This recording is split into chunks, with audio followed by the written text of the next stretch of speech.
Hari ini Ibu, karena ini merupakan tawakufan dan sebentar lagi kita masuk bulan Ramadan, untuk pengajian kaum ibu kali ini saya akan membawakan pelajaran tentang puasa Ramadan.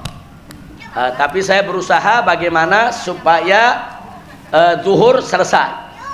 Jadi bagaimana caranya dari bab pertama sampai akhir soal puasa kita berusaha kupas tuntas, tapi tentunya dengan tanpa membuang banyak waktu. Kita ringkaskan juga waktunya, insya Allah. Nah, karena itu saya minta ibu-ibu semua yang hadir sini betul-betul perhatian, karena ini menyangkut keabsahan puasa kita besok.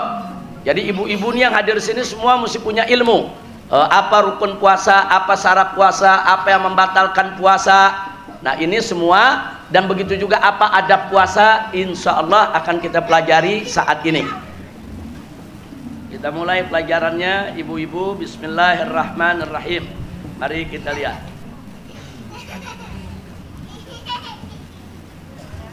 Ada tampil di gambar di depan Ibu?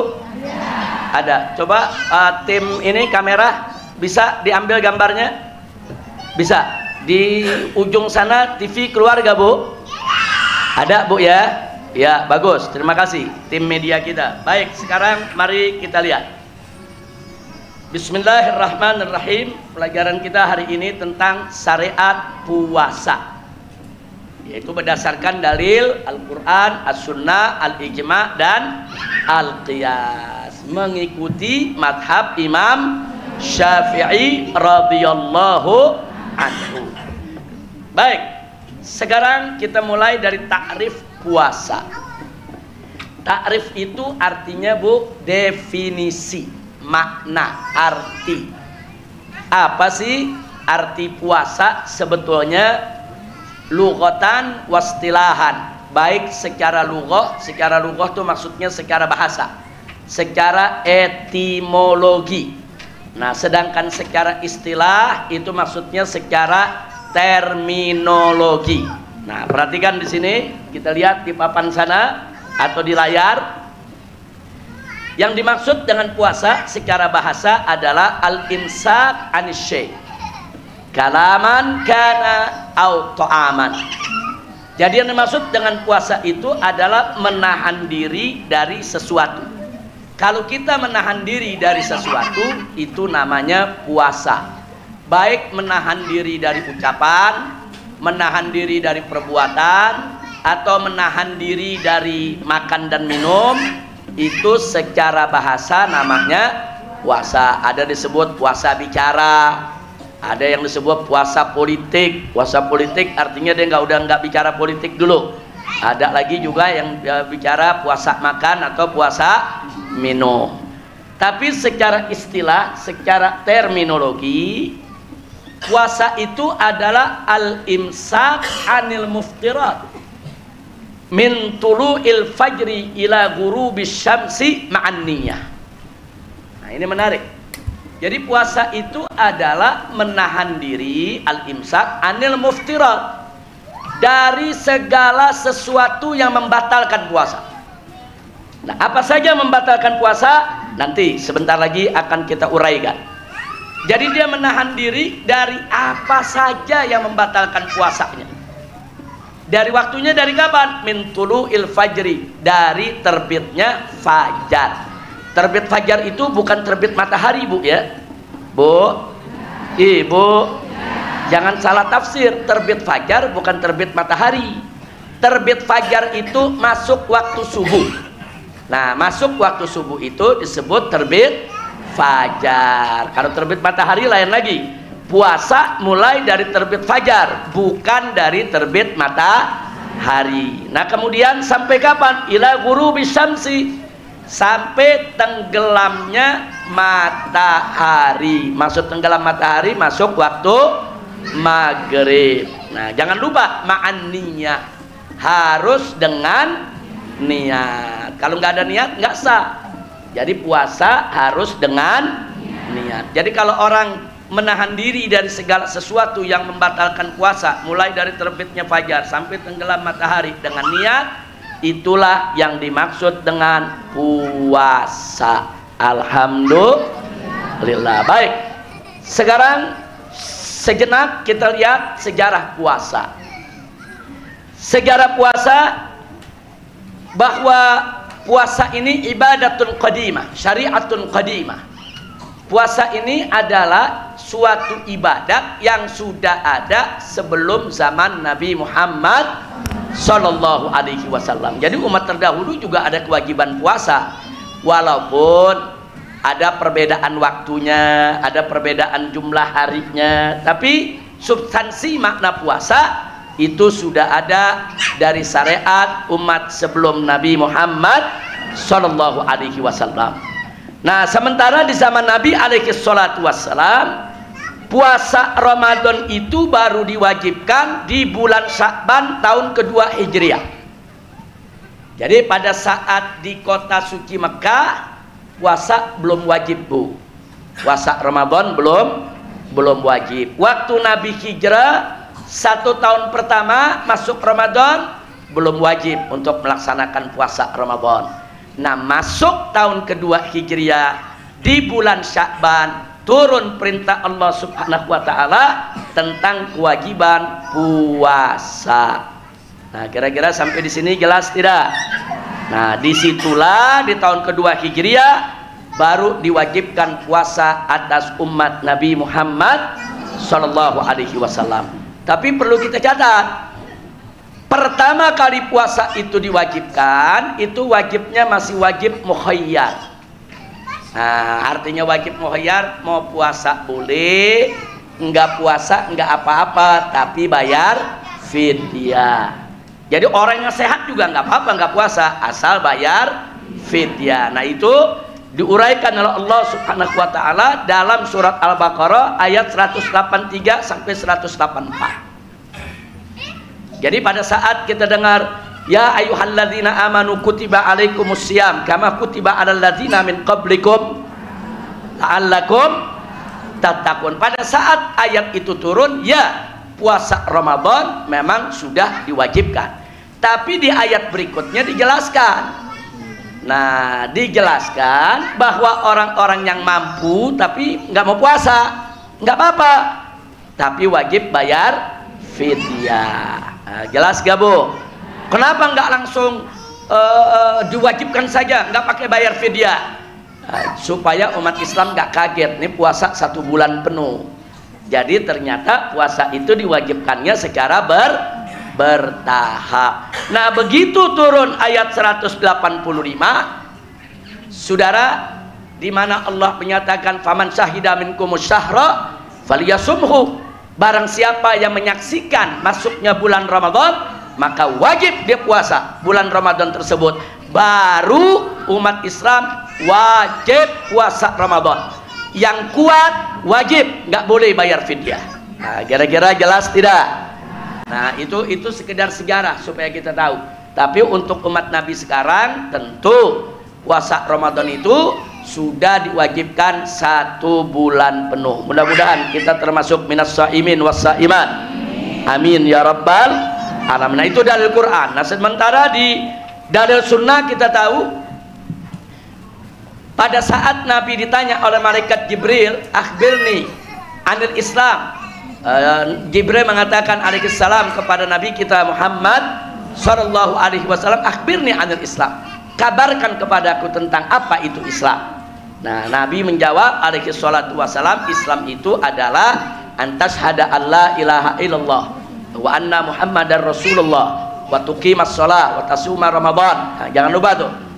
Jadi artinya di sini Nabi alaihi salatu wasallam, saudara, pada saat ditanya apa itu Islam, Nabi menjawab Islam itu mengucapkan 2 kalimat syahadat, kemudian mendirikan sholat, bayar zakat, juga termasuk puasa Ramadan. Berarti puasa Ramadan itu termasuk rukun Islam. Kalau puasa Ramadan termasuk rukun Islam, berarti dia wajib untuk dilaksanakan. Di hadis lain Nabi mengatakan bunyal Islamu ala khams, bahwa Islam ini berdiri atas 5 perkara. Salah satunya adalah saum Ramadan, yaitu puasa di bulan Ramadan. Sampai di sini jelas, Bu, ya? Bu, jadi puasa itu termasuk rukun Islam. Kalau gitu wajib gak puasa Ramadan? Wajib. Dan ini termasuk usul, Bu, ya, bukan furu. Artinya usul, meyakini kewajiban puasa Ramadan itu usul, bukan furu. Artinya usul, saudara, semua madhab Islam wajib sepakat, tidak boleh ada perbedaan tentang wajibnya puasa Ramadan. Sehingga karena ini usul, umat Islam nggak boleh beda pendapat. Kalau beda pendapat, batal imannya, batal Islamnya. Seperti apa? Kalau ada orang ngaku Islam terus dia mengatakan puasa Ramadan nggak wajib, dia murtad, dia keluar dari Islam. Jadi kewajiban Ramadan, percaya akan wajibnya puasa Ramadan, itu masalah usuluddin, itu masalah pokok agama, tidak boleh kita ingkari. Kira-kira jelas gak, Bu? Tapi di dalam masalah Ramadan memang banyak hukum furu, ada perbedaan-perbedaan pendapat, saudara. Nah, itu masalah furu. Kalau perbedaan pendapat tentang apa saja membatalkan puasa, ada perbedaan pendapat, itu furu. Nggak apa-apa beda pendapat selama ada dalil yang bisa dipertanggungjawabkan. Tapi wajibnya puasa Ramadan itu bukan furu, nggak boleh ada perbedaan pendapat, itu usuluddin, semua harus menerima. Nah, sampai di sini jelas tidak? Alhamdulillah. Nah, sekarang kita masuk syarat wajib puasa. Nah, ini yang ke syarat wajib puasa. Perhatikan, Bu, ya, syaratnya ada syarat wajib, ada syarat sah. Ada syarat wajib, ada syarat sah. Yang kita pelajari pertama, syarat wajib puasa. Yang pertama, Islam. Jadi yang wajib puasa Ramadan itu adalah orang beragama Islam. Selain Islam nggak wajib, saudara. Nah, kira-kira jelas tidak? Jadi jangan maksa-maksa orang di luar Islam untuk puasa, nggak perlu, saudara. Ngajak juga nggak perlu, apalagi maksa, saudara. Nah, nggak perlu, karena yang kena kewajiban puasa Ramadan adalah umat Islam. Yang kedua, balik. Artinya balik sudah dewasa. Anak-anak belum wajib. Yang sudah wajib puasa yang balik. Nah, ukuran balik untuk anak laki-laki, saudara, salah satu di antara dua, mana lebih dulu? Apakah dia bermimpi dulu yang menyebabkan dia junub, hadas besar, atau dia sudah mencapai usia 15 tahun Qamariyah, 15 tahun Hijriyah. Jadi kalau anak lelaki umur 15 tahun sempurna Hijriyah, belum pernah mimpi, belum pernah junub, tetap sudah dewasa. Tetap sudah dewasa. Berarti apa? Dia mukallaf secara syar'i.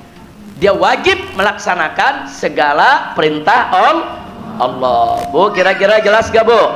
Jadi kalau ibu punya anak udah umur 15 tahun, itu anak ibu nggak usah ditanya lagi sudah mimpi atau belum. Kalau udah 15 tahun ya sudah, dia sudah dewasa. Nah, jelas kira-kira ya. Tapi kalau ada anak laki-laki umur 12 tahun sudah mimpi, belum 15 deh, katakan 12 tahun dia sudah mimpi, dan dia sudah ngerti, dia sudah junub, dia sudah hadas besar, maka anak tersebut sudah dewasa. Nah, jadi anak laki salah satu tuh, mimpi dulu apa 15 tahun dulu. Kira-kira jelas gak, Bu? Nah, kalau anak perempuan, kalau anak perempuan juga ada dua ukuran. Yang mana lebih dulu? Haid dulu atau 15 tahun dulu? Bu, tunggu dulu. Bu, anak perempuan sama dengan anak laki, ada dua ketentuan. Kalau anak perempuan sudah haid, belum berusia 15 tahun, tapi sudah 9 tahun lebih, 9 tahun lebih, 9 tahun atau 10 tahun atau 11 tahun, dia sudah haid. Begitu dia haid, dia sudah dewasa. Jelas, Bu? Terus ada anak perempuan sampai 15 tahun Hijriyah belum haid, tetap dia sudah dewasa. Nah, jadi jangan sampai ibu nanti punya anak umurnya udah 15 tahun tapi belum haid. Karena si anak belum haid, terus ibu menganggap ini anak masih kecil terus. Ah, ini masih kecil, belum wajib. Enggak. Kalau sudah 15 tahun Qamariyah, mau anak laki, mau anak perempuan, pasti sudah dewasa. Kira-kira jelas gak, Bu? Tapi sebelum 15 tahun, kalau anak laki sudah hadas besar, junub, sudah mimpi, dia dewasa. Kalau anak perempuan sebelum 15 tahun sudah haid, berarti dia sudah dewasa. Tapi syarat minimal 9 tahun. Nah, jadi kalau 8 tahun sudah haid, itu bukan haid. Nah, itu istihadah, itu darah penyakit. Buru-buru tuh anak bawa ke dokter. Bu, kalau ibu punya anak perempuan belum 9 tahun, tahu-tahu sudah haid, buru-buru bawa ke dokter. Itu bukan haid, itu istihadah, itu darah penyakit, ada kelainan, segera berobat. Tapi kalau sudah 9 tahun lebih anak ibu haid, ibu jangan kaget, karena memang anak perempuan itu batas minimal daripada usia haidnya adalah 9. Sayyidatuna Aisyah radhiyallahu taala anha, istri kita punya Nabi, itu awal haidnya 9 tahun. 9 tahun beliau haid, saudara. Jadi 9 tahun beliau sudah dewasa. Jadi ukuran dewasa bukan KTP, Bu, ya. Ini saya bicara aturan syariat. Kalau aturan negara udah punya KTP baru dewasa. Nah, jangan lupa tuh. Nah, ibu kalau aturan syariat jangan ngikut aturan KTP. Ntar si anak disuruh sholat, ayo sholat, kan belum punya KTP, Bu. Nah, sholat nggak ada urusan sama KTP. Kira-kira jelas gak? Jadi kalau KTP itu urusannya urusan administrasi kenegaraan. Nah, pokoknya udah waktu 17 tahun bikin KTP, karena banyak administrasi kenegaraan memerlukan KTP. Nanti mau urus BPJS, mau urus sekolah, mau apa segala macam, itu perlu KTP.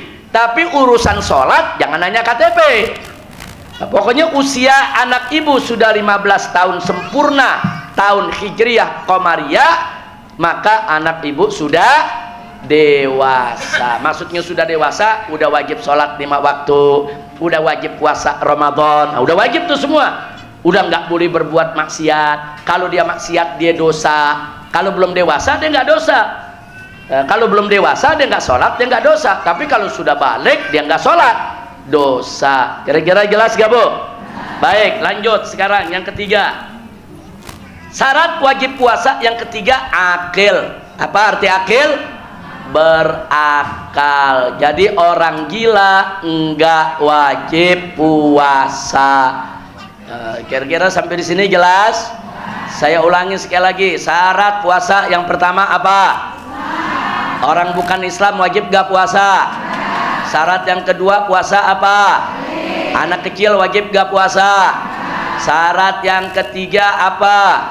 Berakal. Orang gila wajib gak puasa? Enggak. Jadi kalau ada orang merasa dirinya Islam, akil balik, wajib puasa. Kira-kira jelas? Kalau ada orang laki-laki ngaku Islam, ngaku udah dewasa, ngaku berakal, tapi nggak puasa, patut dicurigai. Bu, kalau dia nggak puasa patut dicurigai.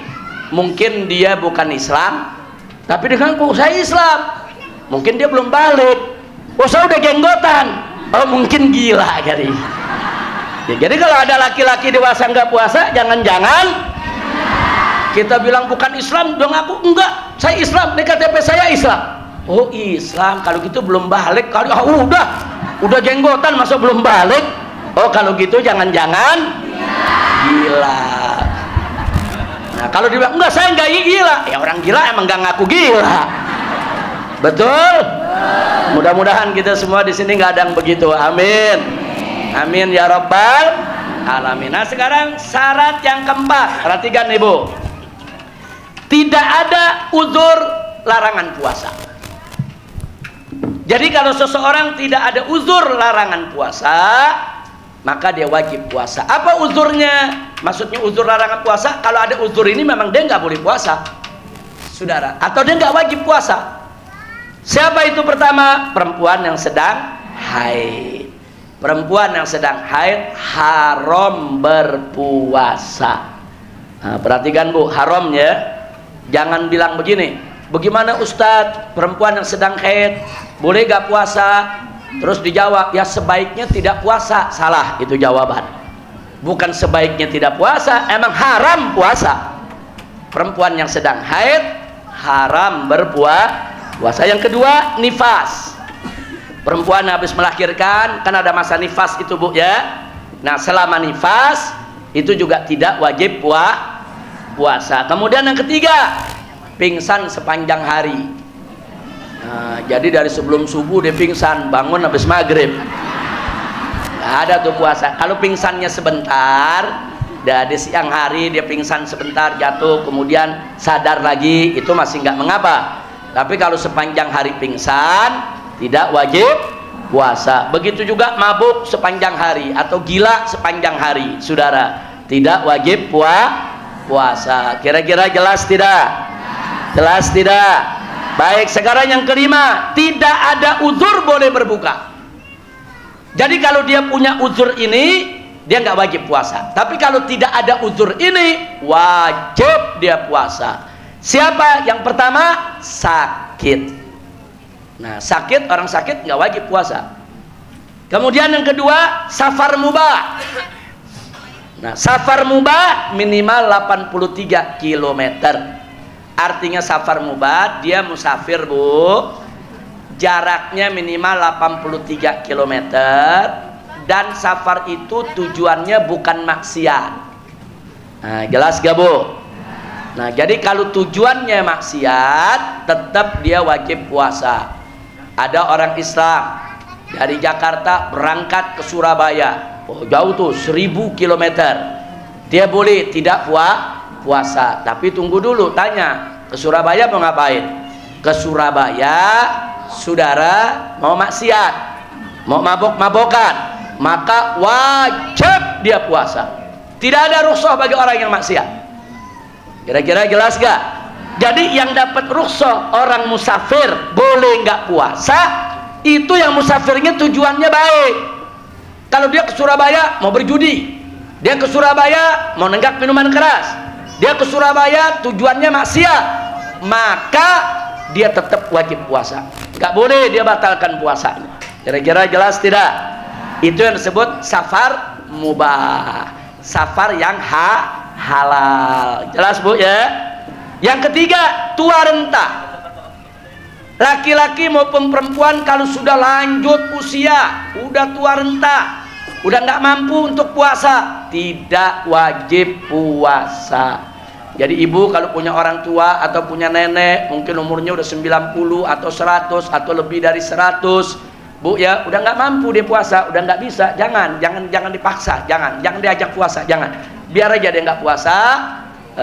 Dia punya hak, karena memang dia tidak wajib puasa, kecuali kalau ada ibu kita, nenek kita yang memang masih kuat dia puasa, karena dari mudanya udah biasa puasa, jadi begitu masuk Ramadan justru dia senang, dan dia puasa nggak membahayakan diri dan kesehatannya, nggak apa-apa, dia boleh puasa. Tapi sekali lagi, orang yang sudah tua renta itu tidak wajib. Jelas gak Bu? Yang keempat, pekerja keras. Nah, ini pekerja keras mesti hati-hati nih mendefinisikannya nih. Pekerja keras itu adalah orang yang sepanjang hari dia bekerja keras, menguras tenaga, dan dia nggak sanggup kalau dia puasa.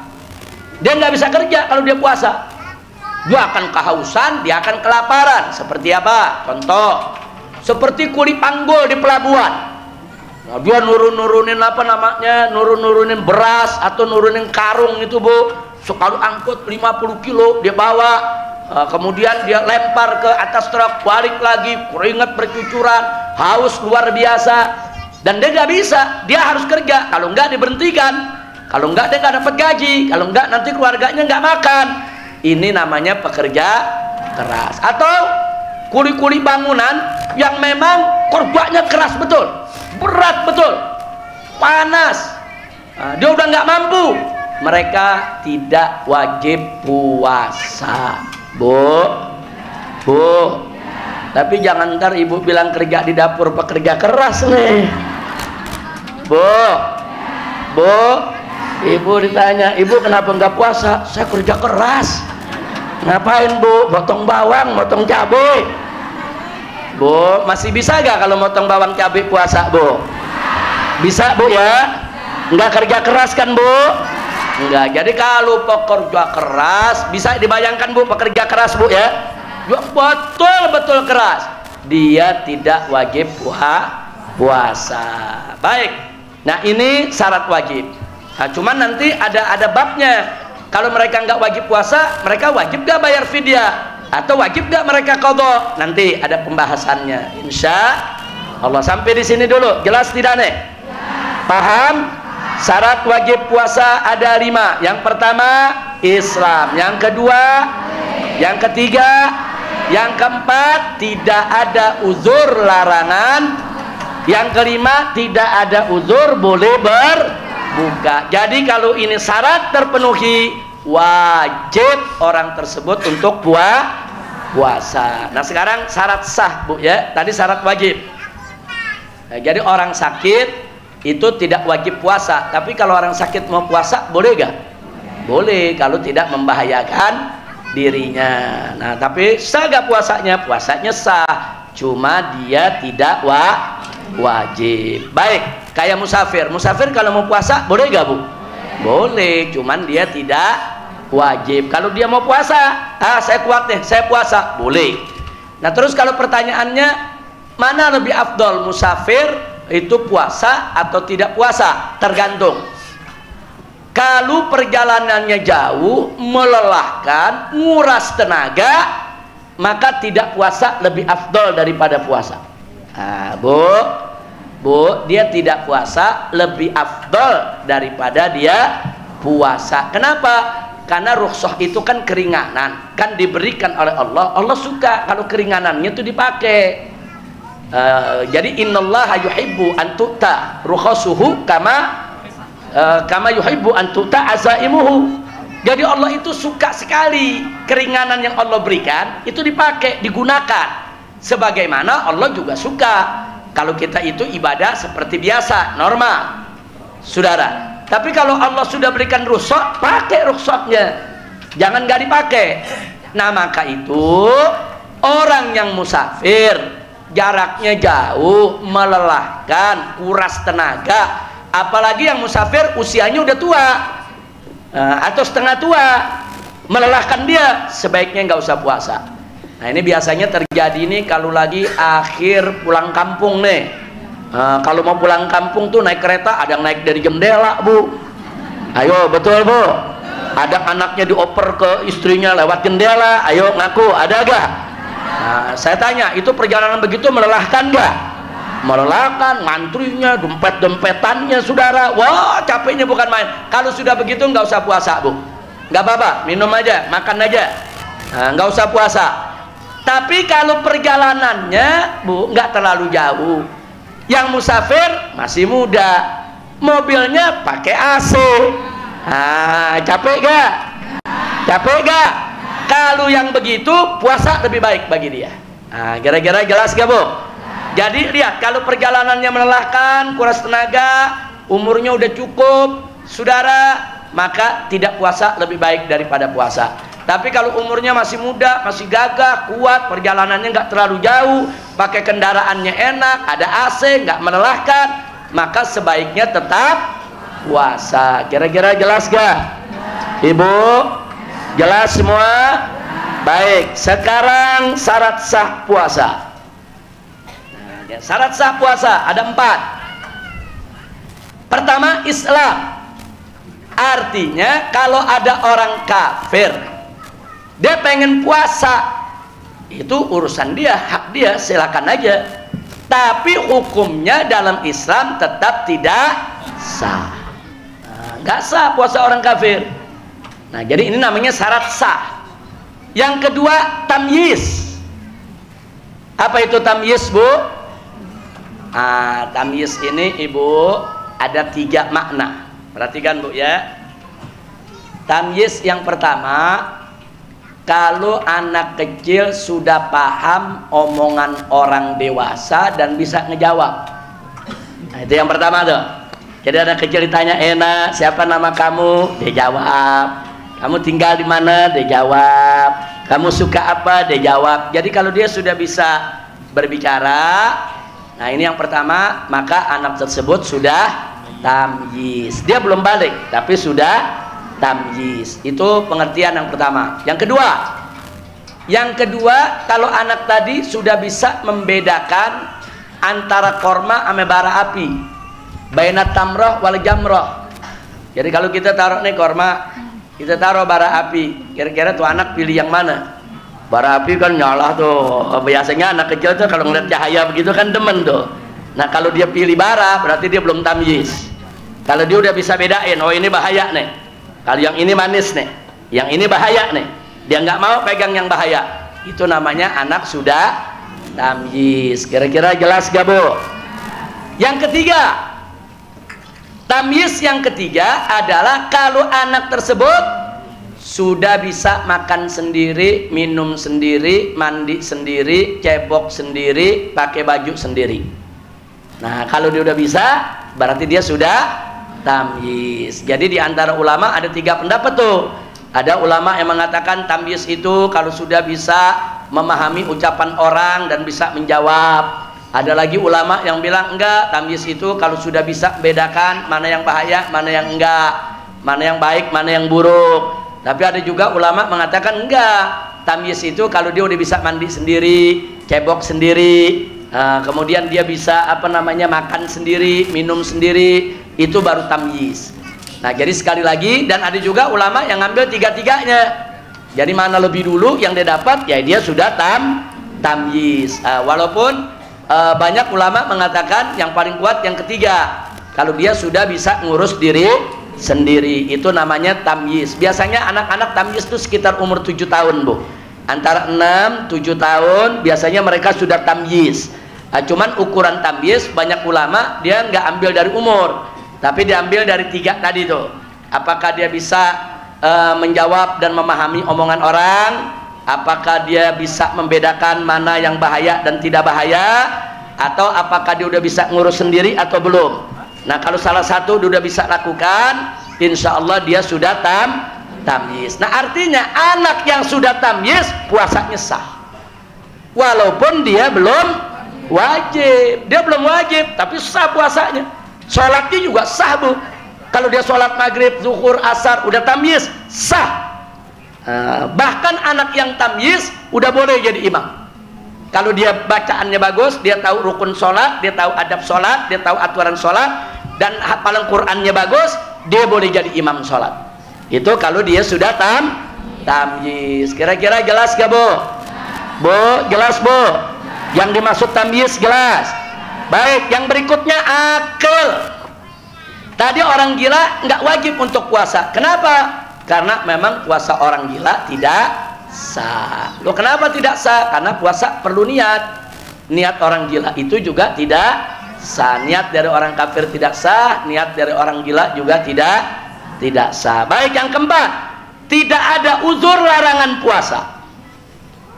Kalau ada uzur tidak sah. Seperti satu perempuan yang haid, tetap ngotot mau puasa. Begitu dia puasa, puasanya nggak sah. Karena memang orang perempuan haid haram dia puasa. Nah, jadi kalau dia paksakan dirinya puasa, puasanya tetap tidak sah. Begitu juga nifas. Nah, perempuan yang nifas puasanya tidak sah. Jadi nggak usah puasa, jangan memaksakan diri untuk puasa. Nah, lalu yang berikutnya, yang pingsan sepanjang hari atau gila mabuk sepanjang hari, itu juga nggak sah puasanya. Jadi kalau dia ngaku saya puasa, loh kamu puasanya bagaimana? Sebelum subuh saya pingsan, sadarnya pas maghrib, puasanya tidak sah. Kira-kira jelas gak Bu? Jelas semua? Alhamdulillah. Sekarang rukun puasa. Rukun puasa, perhatikan baik-baik, hanya ada 2. Rukun puasa cuma 2 Bu. Yang pertama niat. Yang kedua, menahan diri dari yang membatalkan puasa mulai dari fajar sampai maghrib. Itu rukun yang kedua. 2 rukun ini ada, puasanya sah. Bu, maksudnya sah di sini dia tidak wajib qadha. Sah secara fikih. Tapi kalau pertanyaannya secara akidah, nanti lain lagi. Sah secara akidah maksudnya diterima, dapat pahala dari Allah Subhanahu wa taala. Kadang-kadang ada orang puasa dia punya rukun udah lengkap, niatnya ada, yang kedua rukunnya dia kerjain, tapi Allah nggak terima, dia nggak wajib qadha, tapi Allah nggak terima dia punya puasa. Nah seperti apa? Seperti orang yang puasa tapi nggak sholat, seperti orang yang puasa tapi tetap maksiat, seperti orang yang puasa tapi sambil puasa dia ghibah, ngomongin orang, ngejelekin orang. Nah itu puasanya sah secara fikih, dia tidak wajib qadha. Tapi secara akidah belum tentu bisa membuahkan pahala kalau puasanya dicampur dengan maksiat. Jelas gak Bu? Bu, jelas Bu? Jadi pengertian sah yang barusan kita bahas itu sah secara fikih. Nah nanti sah secara akidah, nanti ada pembahasannya lagi. Baik, soal niat, perhatikan baik-baik niat. Niat itu ada 3 syarat yang harus betul-betul kita perhatikan. Niat puasa, ini kita bicara niat puasa. Yang pertama tabyid. Nah artinya tabyid, niat itu dibaca di malam hari, khusus puasa Ramadan. Puasa Ramadan kalau niatnya sudah lewat subuh tidak sah, kecuali puasa sunnah. Kalau puasa sunnah Bu, niat di pagi hari masih boleh.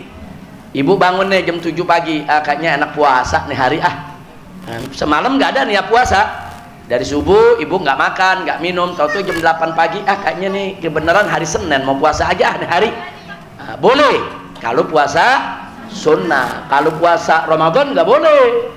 Puasa Ramadan niatnya harus tabyid, harus dari malam hari. Kira-kira jelas gak? Baik, yang kedua takyin.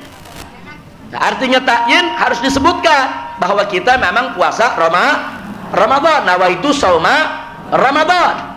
Wah, ada yang nanya, harus nggak pakai fardhon? Dan di situ ada fardhon dah, lillahi taala. Untuk puasa Ramadan nggak mesti pakai fardhon. Kenapa? Karena kalau sudah disebut Ramadan ya pasti wajib. Tanpa disebut fardu pun pasti wajib. Tapi kalau sholat kayak kita usolli, umpamanya kita mau sholat maghrib, kalau kita bilang usolli sholat al maghrib nggak sah. Kenapa? Karena maghrib ada fardunya, ada sunnahnya. Jangan lupa tuh, ada gobliyahnya, ada ba'diyahnya, mesti disebut fardunya. Tapi kalau puasa Ramadan saya mau tanya, ada sunnahnya nggak? Nggak ada. Ada nawaitu apa namanya shauma sunnata Ramadan, ada? Yang namanya Ramadan pasti wajib. Nah, karena dia pasti wajib, saudara cukup niat nawaitu shauma Ramadan. Nah, cukup. Tapi kalau mau lengkap nawaitu shauma Ramadan atau nawaitu kita mau ini kan an ada apa namanya shauma Ramadan atau ya nawaitu shauma ghadin an ada fardhi syahri Ramadan hadhihi sanati lillahi taala, boleh. Tapi minimal kita niat nawaitu shauma Ramadan, dan itu bukan di mulut Bu, itu harus ada di dalam hati. Niat di hati saja tanpa di lisan sah, niat di lisan saja tanpa di hati tidak sah. Niat di lisan dan di hati juga afdol. Kira-kira jelas gak? Jelas gak Bu? Jelas gak Bu? Nah, jadi niat itu pertama tabyid, kedua takyin. Yang ketiga tikrar. Apa maksudnya tikrar? Dalam mazhab Imam Syafi'i, puasa Ramadan itu niatnya harus diulang setiap malam. Ibu, harus diulang setiap malam. Tapi dalam mazhab Imam Malik, ini supaya ibu tahu nih, perhatikan Bu. Dalam mazhab Imam Malik, ini ahlus sunnah juga, niat puasa Ramadan cukup sekali saja di awal bulan, tidak mesti setiap malam. Nah, kalau ada yang nanya, Habib, ini Imam Malik kan gurunya Imam Syafi'i, Imam Syafi'i kan muridnya Imam Malik, kok bisa beda pendapatnya? Atau kenapa sih ulama beda pendapat? Nah, ini beda pendapat Ibu karena dasar pemikirannya juga berbeda. Mari kita lihat kenapa Imam Malik mengatakan niatnya sekali. Karena menurut Imam Malik, Allah berikan kita wajib puasa Ramadan itu sebulan. Nggak mungkin kita niat puasa hanya sehari, hanya 2 hari, hanya 3 hari. Wajibnya udah sebulan. Nah, sehingga puasa Ramadan itu menurut mazhab Imam Malik menjadi satu kesatuan tak terpisahkan. Jadi nggak bisa dipisah antara 10 hari dengan yang 20 hari, nggak bisa dipisah. Karena ini satu kesatuan yang tidak terpisahkan, maka niatnya cukup 1 kali. Menurut pendapat siapa tuh, Bu? Mazhab siapa tuh? Imam Malik. Nah, sekarang mazhab Syafi'i, kenapa dituntut setiap malam? Mazhab Syafi'i mengatakan betul, kewajiban puasa Ramadan itu memang 1 bulan, satu kesatuan yang tidak terpisahkan. Nggak boleh ada orang niat cuma setengah bulan. Tapi kata mazhab Syafi'i, dalam pelaksanaannya ternyata setiap hari puasa di bulan Ramadan itu ibadatun mustaqillah, itu merupakan ibadah yang berdiri sendiri. Apa buktinya? Nah, ini buktinya. Saya mau tanya, Bu, Ibu mau puasa Ramadan, udah puasa 23 hari, datang mens. Berarti kan Ibu nggak puasa tuh 7 hari. Saya tanya, 23 hari batal nggak? Batal kan 23 hari? Enggak. Yang 23 hari Ibu puasa udah sah. Yang 7 hari Ibu nggak puasa memang karena ada halangan. Nah, makanya Imam Syafi'i bilang dia, kalau dia menjadi satu kesatuan, satu batal semua batal, itu namanya satu kesatuan. Kalau ini berarti nggak satu kesatuan. Atau ada anak muda puasanya bolong-bolong, hari pertama dia puasa, hari kedua puasa, hari ketiga dia nggak puasa. Nah, saya mau tanya, yang hari pertama kedua dia puasa sah gak? Sah. Yang ketiga dia nggak puasa, ya dia dosa kalau dengan sengaja. Atau kayak ada orang yang sakit-sakitan, 5 hari dia puasa sehat, sakit lagi 3 hari dia nggak puasa, puasa lagi 2 hari dia sehat, nggak puasa lagi 3 hari. Nah, sekarang saya tanya, hari-hari dia puasa sah gak? Sah. Makanya Imam Syafi'i bilang, kalau begitu puasa Ramadan tiap hari itu ibadah tersendiri, bukan menjadi satu kesatuan. Kalau satu kesatuan, satu batal, batal semua. Kira-kira jelas gak? Jelas gak? Masuk di akal gak? Jadi dalilnya Imam Malik bagus, dalil Imam Syafi'i juga bagus. Nah, sekarang bagaimana dengan kita di zaman sekarang ini nih? Nah, kalau kita ikut mazhab Imam Syafi'i, tiap malam kita wajib niat. Sekali nggak niat, besok nggak sah puasanya. Nah, muncul pertanyaan, kalau lupa bagaimana? Kalau lupa bagaimana nih? Ibu-ibu sekarang banyak pelupa. Wah, ada yang lupa karena kebanyakan anak, Bu. Ya, Bu. Ada yang lupa banyak utang, betul. Nah, sekarang kalau lupa bagaimana? Maka gara-gara lupa besok nggak puasa. Nah, sekarang para ulama kita ngasih solusi. Bagus solusinya, Bu. Solusinya apa? Di awal Ramadan niatkan puasa 1 bulan, seperti madhab Imam Malik. Niatin, saya puasa 1 bulan, nawaitu shauma Ramadan hadhihi sana syahran kamilan. Aku niat puasa Ramadan tahun ini full 1 bulan. Nah, habis itu baru niat buat besok, nawaitu shauma ghadin an adai fardhi syahri ramadhana hadhihi sanati lillahi ta'ala. Besok niat lagi begitu, lusa niat lagi begitu. Suatu ketika kita lupa, insya Allah yang niat sebulan itu dari awal itu nutup lupanya kita, insya Allah. Nah, saya tanya, kalau begitu perbedaan pendapat ulama nikmat tidak? Indah tidak?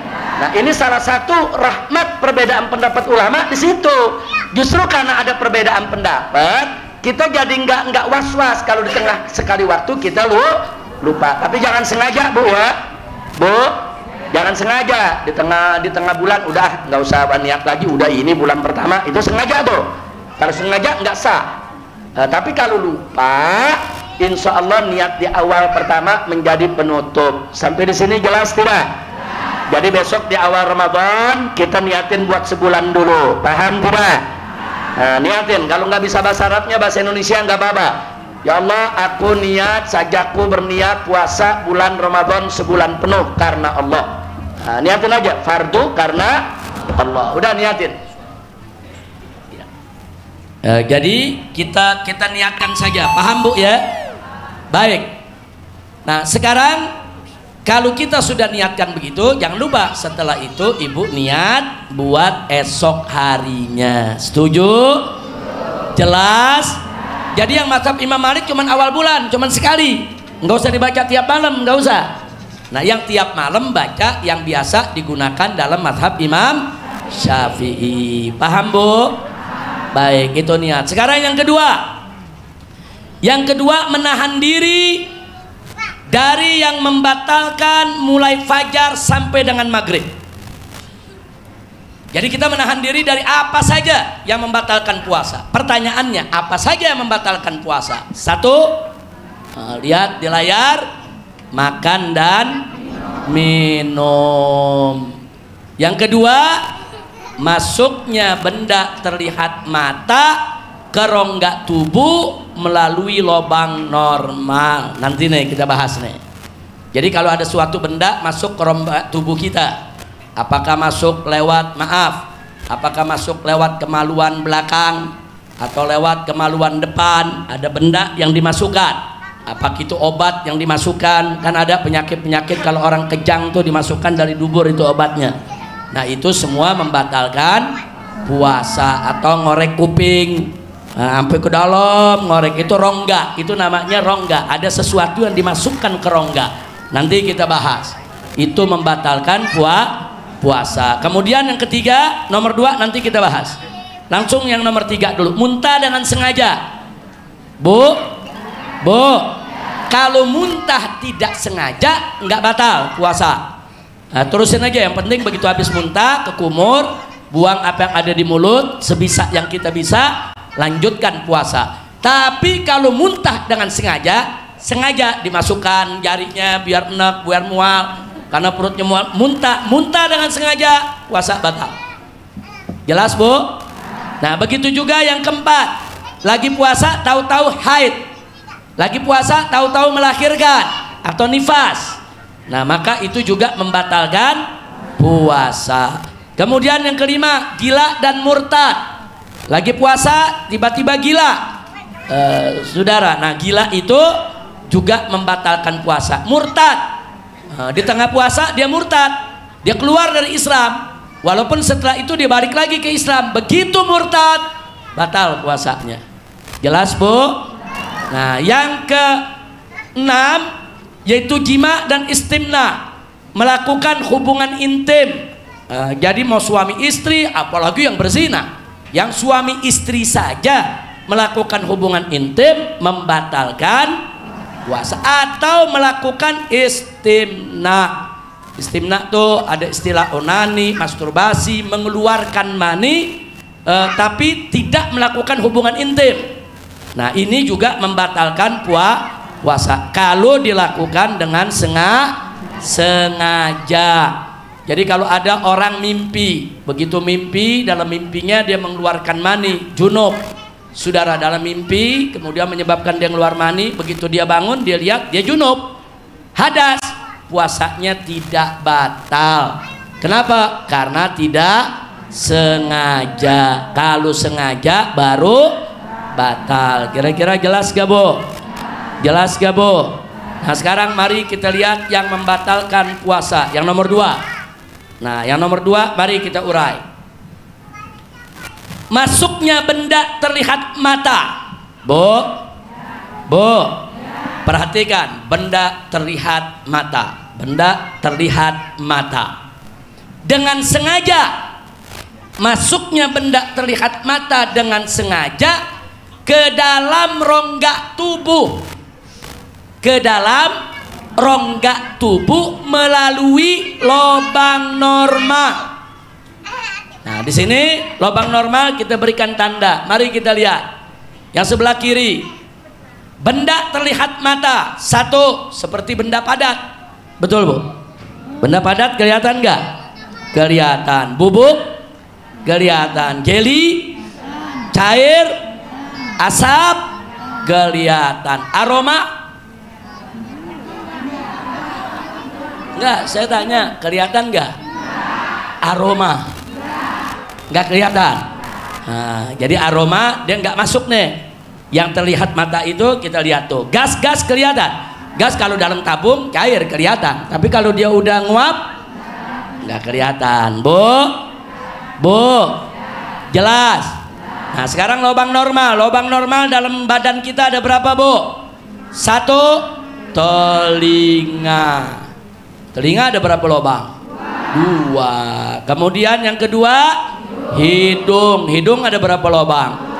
2. Kemudian yang ketiga, tenggorokan. Ada lubang tenggorokan, ada kerongkongan. Ada jalur yang buat ke paru-paru, ada jalur yang buat ke lambung. Nah, itu ada di tenggorokan kita. Kemudian yang keempat, kemaluan belakang, dubur. Yang kelima, kemaluan depan. Nah, ini semua disebut lubang normal. Maksudnya lubang normal, lubang itu memang dimiliki manusia. Allah ciptakan manusia memang memiliki lubang-lubang tersebut. Kira-kira jelas gak? Nah sekarang di bawah ada catatan. Kalau mata bagaimana? Nah, lubang normal bukan? Bukan. Mata bukan lubang normal. Terus ada yang bilang, ya tapi kan ntar mata kalau dicopotin, emang kita nyopotin mata? Nah, mata bukan lubang normal, tertutup dengan bola mata. Betul? Betul? Udah jelas belum nih? Jelas? Baik, sekarang saya punya ujian buat ibu-ibu. Bu, ibu pokoknya lulus dapat sarjana S1 nih. Saya mau tanya, siapa yang bisa jawab nih, Bu? Saya mau tanya. Ada orang lagi puasa, korek kuping dengan cotton bud, dimasukin ke dalam, dia korek. Batal tidak? Kenapa? Nah, tunggu, satu dulu jawab. Kenapa? Cotton budnya kelihatan gak? Bagus. Terus lubang dalam kuping rongga bukan? Rongga. Kemudian lubang kuping ini lubang normal bukan? Nah, ada 3 tuh. Kenapa batal? 1, karena cotton budnya kelihatan, masuk ke lubang normal, masuk ke dalam rongga. Jelas gak? Ayo, kalau lagi puasa ada ngorek-ngorek kuping gak? Ayo Bu, ada ngorek-ngorek kuping gak? Nah, baik, sekarang yang kedua. Bu, kemarin lagi covid ada yang diogok-ogok gak hidungnya? Hah? Ada yang diogok-ogok gitu hidungnya? Ngaku, ada gak? Banyak ya? Nah, apa tuh namanya? PCR, swab. Bu, swab batal gak puasa? Ayo, batal gak? Kenapa batal? 1, alat swabnya kelihatan gak? Masuknya lewat lubang normal gak? Di depan aja apa sampai ke dalam? Ke dalam apa nyesek ya? Hah? Berarti batal gak? Batal. Makanya bulan puasa kalau mau swab jangan siang hari. Nah, minta di malam hari. Kira-kira jelas gak? Jelas gak? Nah, tapi kalau dia cuman nih kuping daerah luar nggak apa-apa. Kalau kuping nih daerah luar nih Bu, nggak apa-apa. Hidung nih daerah luar nggak apa-apa. Belum rongga. Kalau sudah masuk ke dalam itu masuk ke dalam rongga tubuh. Kira-kira jelas gak? Jelas gak? Baik, sekarang saya tanya lagi yang berikutnya. Kita kumpulin ludah dalam mulut kita sampai seliter kali gitu. Sari papan lu sampai kaget. Mas ini ngumpulin ludah dikit Bu, liter sih kebangetan kali ya. Ngumpulin ludah dalam mulut, kita telan, batal gak? Batal. Kenapa batal?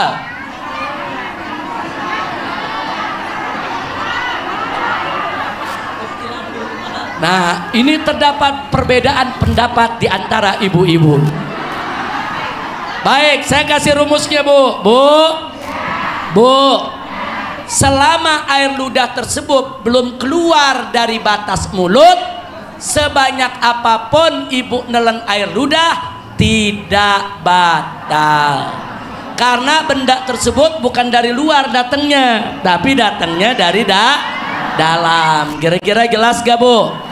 Jadi kalau nelen air ludah seliter batal gak?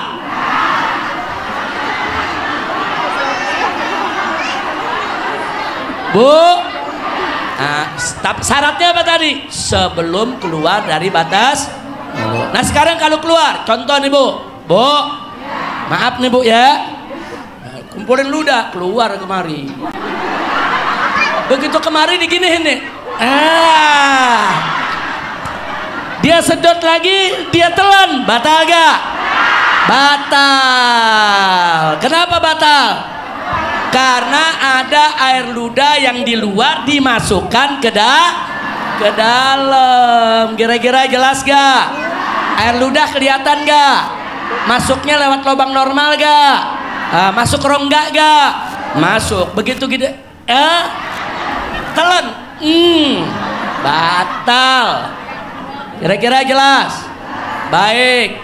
Pertanyaan berikutnya, subuh, waktu sahur, ibu makan daging, makan emping, makan tahu, makan tempe, belum sikat gigi, masuk waktu fajar, berarti sudah puasa. Nah lagi puasa, udah puasa deh, lidah main-main di gigi, kayaknya ada daging nih, atau ada bekas tempe. Nah begitu dikorek melidahnya keluar, dia telan. Batal gak?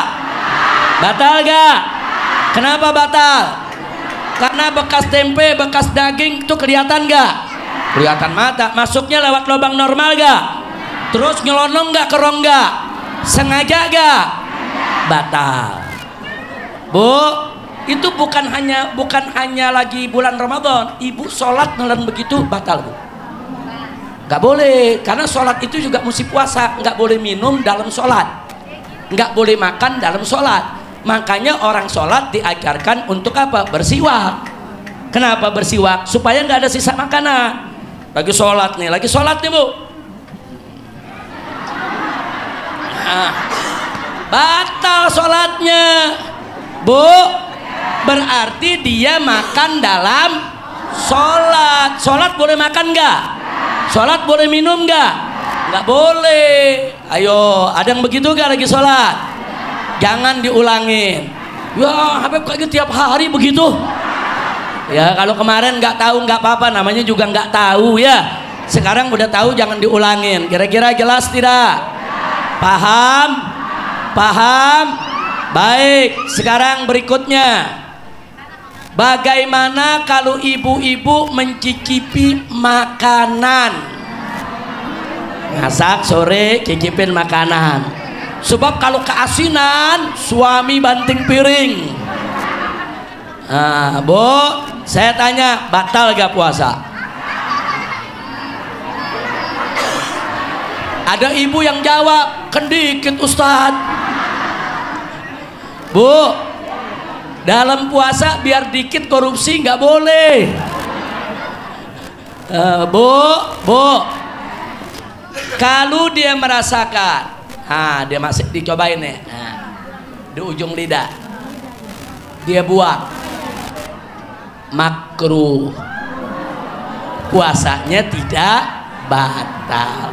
Tapi makruhnya jadi hilang. Kalau suaminya galak, suka banting piring, kalau keasinan, daripada suami banting piring buka nggak enak, makruhnya hilang. Karena ibu ingin supaya rumah tangga tetap harmonis. Tapi ada yang cobain nih. Diapain tuh Bu? Ditelan, batal gak? Batal. Itu bukan nyobain namanya Bu. Jadi kalau nyobain di ujung lidah, sekedar mau tahu asin, apa asem, apa manis, setelah itu dibuang. Buang, ludahnya buang, nggak apa-apa.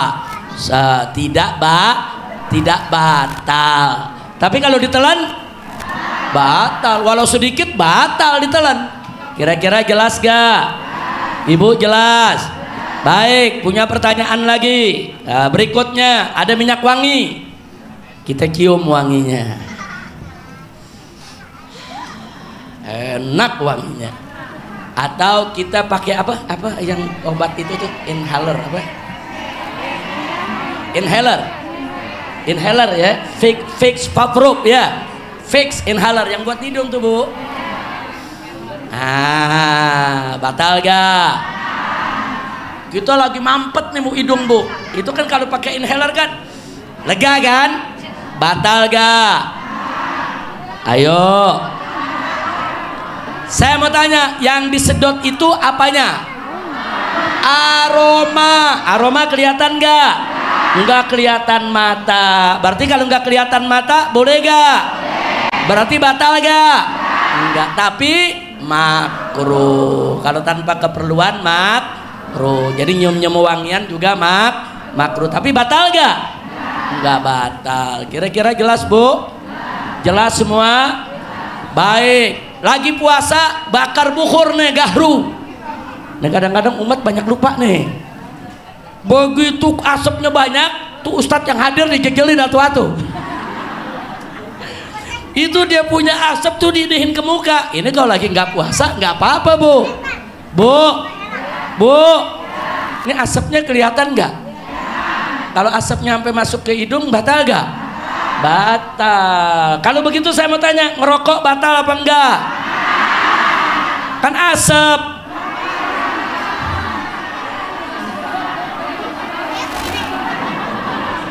Udah gitu ada yang begitu diisep keluar dari hidung.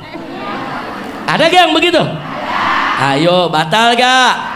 Kenapa batal? Asap kelihatan gak? Masuk lewat lubang normal tidak? Masuk ke rongga gak? Kalau begitu ngerokok batal tidak? Wah, ibu udah jadi ahli fikih semua nih. Alhamdulillah, subhanallah, udah jadi ahli fikih semua nih. Besok-besok kita nggak usah ngajar lagi Habib Hanif, ibu-ibu aja udah yang ngajar. Alhamdulillah. Kira-kira jelas gak? Nah sekarang yang berikutnya, disuntik. Ayo, batal gak? Disuntik. Suntikannya kan kelihatan, cairannya kelihatan. Disuntik tidak masuk lewat lubang normal, berarti tidak batal, kecuali yang ulama perdebatkan infusan.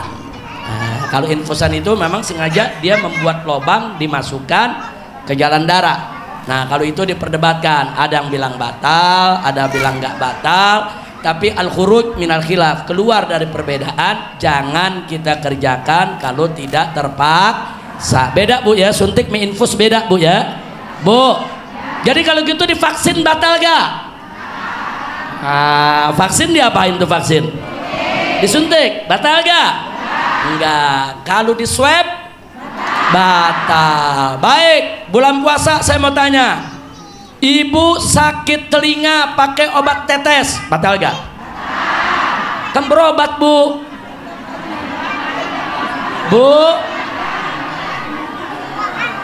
Baik, obat tetesnya cairan, kelihatan, masuk ke lubang normal, masuk ke rongga, jadi batal gak?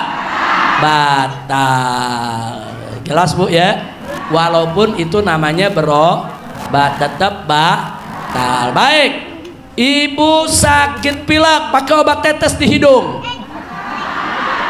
batal gak? Kenapa? Masuk ke rongga, betul. Baik, pertanyaan berikutnya, ibu sakit mata pakai obat tetes mata sampai tenggorokan terasa pahit, batal gak? Batal. Kenapa batal? Obat tetesnya kelihatan mata lewat lubang normal? Enggak. Ayo, lewat lubang normal gak? Lewat mana dia? Berarti enggak batal ibu. Tapi di tenggorokan terasa, itu sarafnya yang kerja. Bu, jelas gak? Paham semua? Nah jadi itu tadi tuh, masuknya benda terlihat mata, dengan sengaja ke dalam rongga tubuh melalui lubang normal. Baik, orang sakit ambeien, dia pakai obat dimasukkan lewat tuburnya, batal gak? Kenapa? Obatnya kelihatan masuk lewat lubang normal dan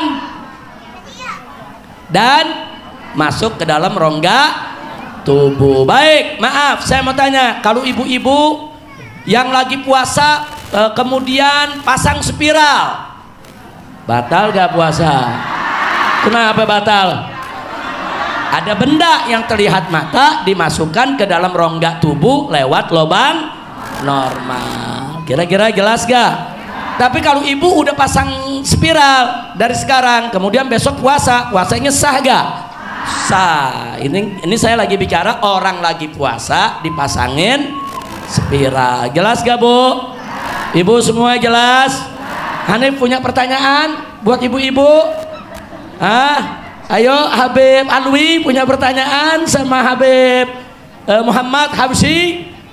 Ayo. Baik, ada pertanyaan. Pakai celak mata batal gak? Enggak. Pakai bibir merah enggak batal, tapi dijilat. Terus ditelan berasa wangi lipstik. Ayo, batal gak? Batal. Ya, kira-kira jelas gak? Ibu jelas semua?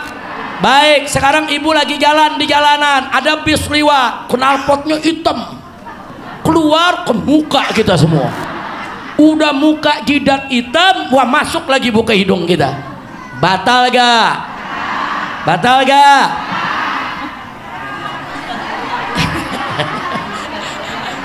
Tapi asapnya kelihatan gak? Masuknya lubang normal gak? Masuk ke rongga, tapi sengaja gak? Enggak. Kalau enggak sengaja, enggak. Kecuali kalau ibu sengaja sedot. Enak nih knalpot bis nih. Ibu sengaja sedot, ya ibu batal. Ya, paham kan? Nah, sekarang Habib Hanif punya pertanyaan. Tadi kan nelen air liur, kalau dari dalam mulut batal apa kagak? Dari dalam mulut nggak batal. Nelen reak batal nggak? Belum dijawab nggak Pak? Batal nggak? Batal apa kagak? Tergantung reaknya udah sampai mana. Kalau reaknya udah sampai haddun zahir itu makhraj huruf ha. Coba ha. Berasa nggak keluarnya ha di mana? Di atas sini. Reaknya udah sampai sini, nggak dikeluarin, sengaja ditelan, batal. Walaupun belum keluar mulut. Beda reak dengan iler. Paham? Iler ludah, air ludah, liur dan saudara-saudara aja. Paham? Berarti reak sama nggak dengan ludah? Beda hukumnya. Terus kalau nelen ludah dalam keadaan gusinya berdarah, dalam keadaan gusinya berdarah, nelen ludah kecampur dengan darah gusi, batal atau tidak? Batal. Kenapa? Karena kalau liurnya bercampur dengan najis atau dengan sesuatu yang asing, hukumnya jadi Ada tambahan, sedot ingus. Bu, ya kehidupan sehari-hari kan begitu Bu, betul? Ayo ingus di sini sedot. Ayo, batal gak? Batal gak? Batal gak? Enggak batal selama belum keluar dari lubangnya. Bu, nyedot ingus di sini ke dalam enggak batal. Syarat ingusnya belum keluar dari lubang. Kalau ingusnya keluar udah sampai sini nih, Bu, ingus udah sampai sini, dia sedot sekuas tenaga, wah, masuk lagi Bu, bisa Sarifah apa? Waduh. Udah cukup Bu ujiannya Bu ya. Udah paham semua kan? Alhamdulillah. Alhamdulillah. Udah jam berapa nih? Oh ya yeah. Bu, sikat gigi bagaimana? Batal gak? Makruh. Kalau kita pakai odol sikat gigi dalam mulut kita, nah, sampai kita masuk air ke kumur bersih, nggak ada yang ditelan, batal gak? Enggak, tapi begitu sikat gigi ada yang ketelan, nah, batal gak? Batal. Tapi saya mau tanya, kalau orang istinsak, tahu istinsak? Masukin air ke hidung lagi puasa, keluarin lagi, itu masuk ke rongga tuh Bu? Batal gak? Batal gak? Enggak batal Bu. Istitsna. Kenapa? Karena itu sunnahnya wudhu. Jadi kalau kita kerjakan yang sunnahnya wudhu enggak batal, tapi dengan syarat. Nah, dengan syarat jangan mubalaghah, jangan berlebihan, sekedarnya aja. Paham Bu?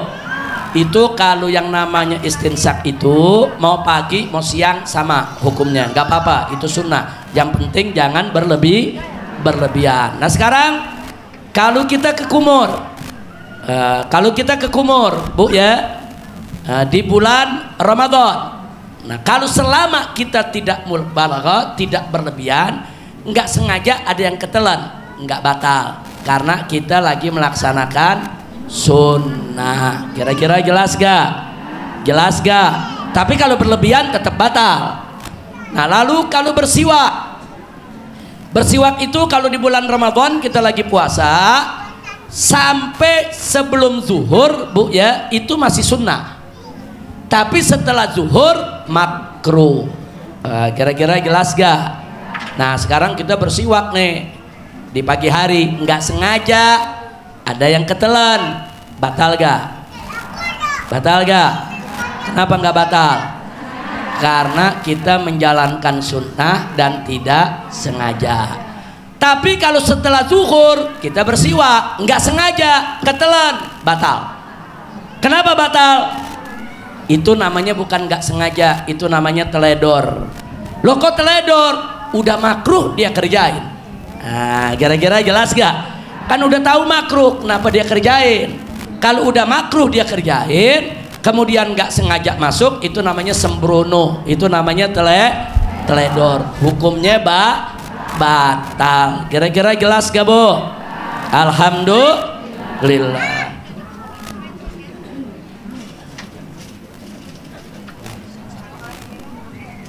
Bu, ini keenakan tanya jawab udah lewat waktu Bu. Kebetulan jam di situ mati, saya nggak megang jam. Ya Allah Bu, udah ringkas saja, jangan ada tanya jawab lagi Bu ya. Bu lihat ada puasa, singkat aja. 1, ada puasa yaitu sahur. Orang yang sahur barokah, dapat pahala. 2, sahurnya diakhirkan. Nah, jadi jangan sahurnya jam 10 malam Bu. Lebih akhir sahur lebih bagus, paling tidak 1 jam sebelum fajar, sebelum subuh. Subuhnya 4:30, sahurnya jam 4 umpamanya, atau jam 3:30 Bu. Jangan sampai jam 10 udah sahur Bu. Sahur sunnah, mengakhirkan sahur juga lebih Yang ketiga, menyegerakan berbuka. Kalau sudah masuk waktu buka, langsung buka Bu, jangan ditunda. Jangan ntar dulu, begini dulu, begitu dulu. Ibu ada dimanapun, walaupun ada di jalan, batalin.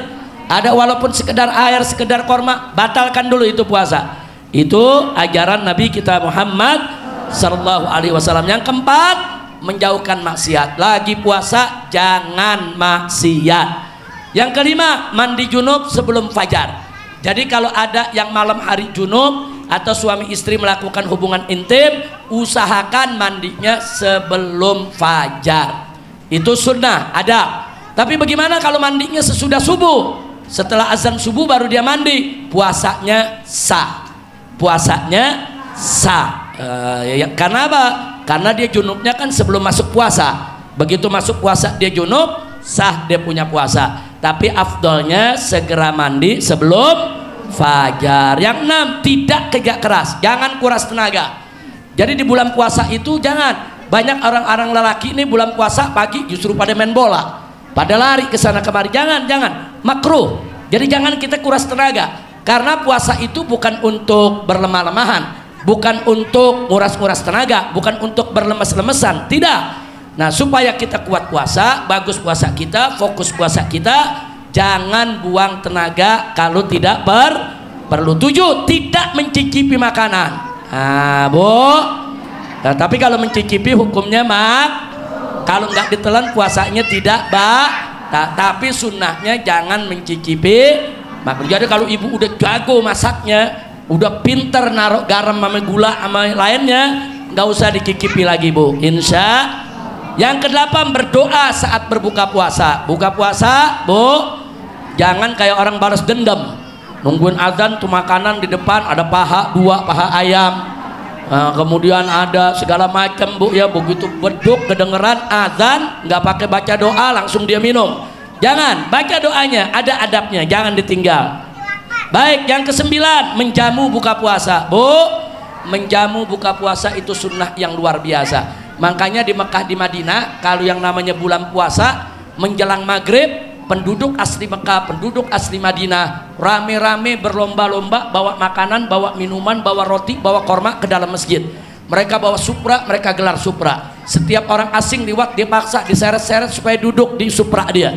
Ya, kenapa? Karena dia pengen berlomba untuk memberi makan orang yang buka puasa. Nah, jadi itu sunnah. Makanya ibu kalau ada masjid-masjid di kampung ibu yang suka orang musafir datang, jamaah masjid kumpul, kirimin makanan ke masjid, kirimin makanan, minuman, kirimin apa saja supaya yang marbotnya bisa ngikut nyicipin, yang berjamaah, yang mampir lagi di jalan, Bu, itu pahalanya besar. Yang ke-10, memperbanyak ibadah, insya Allah. Baik, sekarang kodok puasa, Bu, perhatikan kodok puasa. 1, musafir wajib kodok tanpa fidyah, nggak ada fidyahnya, wajib kodok tanpa fidyah. Musafir nggak puasa bulan Ramadan, ya nanti dia wajib kodok. Berapa hari dia nggak puasa tanpa fidyah. Yang kedua, sakit yang bisa sembuh. Nah, waktu Ramadan dia buang-buang air, bisa sembuh gak? Bisa. Nah, maka dia nggak puasa, nanti di bulan lain wajib kodok tanpa fidyah. Nah, kenapa wajib kodok tanpa fidyah? Karena penyakitnya bisa sembuh. Yang ketiga, sakit yang sulit sembuh. Nah, seperti orang hari ini sakit, makin hari sakitnya makin bertambah. Nah, seperti orang yang sakit kanker lambung umpamanya, atau kanker usus umpamanya, makin hari makin rusak, makin hari makin sulit untuk sembuh, makin hari makin gak kuat. Maka yang begini, Bu, ya, yang begini nih yang sulit sembuh, wajib fidyah tanpa qadha. Ya, cukup dia bayar fidyah saja, tidak perlu bayar qadha. Kemudian yang tua renta, yang tadi kita cerita, Bu, nah itu kalau dia udah nggak mampu puasa, nggak usah puasa, cukup bayar fidyah tanpa qadha. Perharinya bayar aja fidyah. Mau bayar fidyah per hari boleh, mau sekaligus sebulan juga boleh, mau bayar di awal boleh, mau bayar di akhir juga boleh. Kemudian yang berikutnya, perempuan yang hamil dan menyusui, ini sama nih, Bu, perempuan yang hamil dan menyusui, mereka boleh tidak puasa. Lalu mana yang wajib, fidyah atau qadha atau bagaimana? Perhatikan, jika khawatir akan dirinya wajib qadha tanpa fidyah. Ada ibu hamil atau ibu menyusui ditanya, ibu kenapa nggak puasa? Ya saya khawatir nanti saya sakit, saya lagi hamil saya puasa, saya lagi menyusui saya puasa, nanti sayanya sakit. Kalau dia khawatir dirinya sakit, Bu, ya, dia dianggap sebagai orang sakit sehingga wajib qadha tanpa fidyah. Kira-kira jelas gak? Tapi kalau tuh ibu jawab, ya saya sih kuat, saya mau puasa sebulan juga nggak apa-apa walaupun hamil, saya mau apa puasa sebulan walaupun nyusui nggak apa-apa, cuman saya khawatir anak saya khawatir nanti janin saya terganggu, nanti janin saya lahir nggak sehat, atau saya khawatir bayi yang saya susui kesian, nanti dia kekurangan susu. Nah maka itu saya nggak puasa. Dia khawatir bayinya, bukan dirinya, maka dia dikategorikan orang sehat yang nggak puasa, bukan orang sakit, sehingga dia wajib bayar fidyah dan wajib qadha. Qadha juga, fidyah juga. Kira-kira jelas gak? Paham semua? Alhamdulillah. Baik, ini yang terakhir. Kafarat membatalkan puasa dengan jima, hubungan intim antara suami istri di siang hari bulan Ramadan. Satu, nah, perhatikan ibu. Di sini ada kalimat barang siapa pria wajib puasa dengan tahu dan sengaja membatalkan puasa Ramadan dengan jima, maka terkena kafarah. Kafarahnya itu puasa 60 hari berturut-turut. Kalau dia udah puasa 55 hari, besoknya dia nggak puasa, sengaja ulangin lagi dari awal. Kecuali kalau besoknya dia sakit, nggak apa-apa. Kira-kira jelas gak? Nah, ini siapa yang kena kafarah? Satu, pelakunya pria, wanita nggak kena. Yang kena pria, wanita nggak kena. Jelas bu ya? Jangan mentang-mentang nggak kena goda laki. Kesian lakinya bu, 2 bulan. Yang kedua, kondisi si pria tadi wajib puasa, bukan yang lagi nggak wajib. Kalau si pria tadi sakit, dia nggak wajib puasa, tapi dia paksain puasa, kemudian dia melakukan hubungan intim bu, dia nggak kena kafarah, karena puasanya bukan puasa sedang dalam posisi wajib. Nah, seperti orang musafir nggak wajib. Nah, kira-kira jelas gak? 3, tahu hukum. Nah, kalau dia nggak pernah ngaji, dia nggak tahu tuh hukumnya seperti itu, belum kena kafarah. Jadi kalau dia nggak tahu, ya kasih tahu. Kalau udah tahu, kena kafarahnya. Jelas? Yang keempat, sengaja. Nah, kalau nggak sengaja, istrinya lupa, suaminya lupa. Kali awal Ramadan bu, sama-sama lupa, nggak ada ngingetin. Udah selesai baru inget, oh iya ini Ramadan kan. Nah, saya tanya, sengaja gak tuh?